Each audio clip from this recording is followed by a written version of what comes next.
आपले मानाचे जे 5 गणपती असतात त्याची सुरुवात ही वेळेमध्ये व्हावी 9 साडेनऊ पर्यंत आणि 24 तासाच्या आत सगळ्या मिरवणुका पार पाडल्या जाव्यात, त्याच्यात व्यवस्थितपणे विसर्जन व्हावं.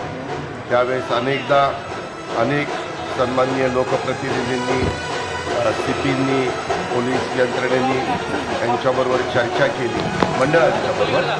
त्यांना विनंती केली की बाबा यामध्ये काही खूप मोठ्या प्रमाणावर इथं विलंब लागतो आणि बाकीचे मंडळ मग कंटाळून जातात किंवा ते म्हणतात किंवा आम्हाला पुढं जायचं पण आम्हाला तुम्ही पुढं का जाऊन देत नाही, अशी थोडीशी चर्चा ही त्यावेळेस निर्माण झाली.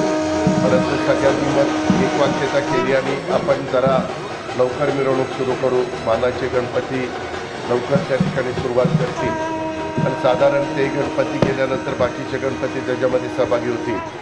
वेगवेगळ्या प्रकारच्या मिरवणुका असतात, त्याच्यामध्ये वेगवेगळी मंडळं जी आहेत, काही जणं रोषणाई करतात, ते अंधार पडल्यानंतर ती व्यवस्थितपणे दिसते, म्हणजे लाईट्स वगैरे त्यांचे असतात. तर जे देखावे अंधार पडायच्या आत विसर्जन झाले पाहिजे, ज्याच्यात रोषणाई नसते, देखावे असतात, अशा पद्धतीनं हे सगळे संध्याकाळपर्यंत पूर्णत्वाला जावे. आता isakal.com आहे देशातील नंबर 1 ची मराठी न्यूज वेबसाईट. प्रत्येक अपडेटसाठी isakal.com ला नक्की भेट द्या.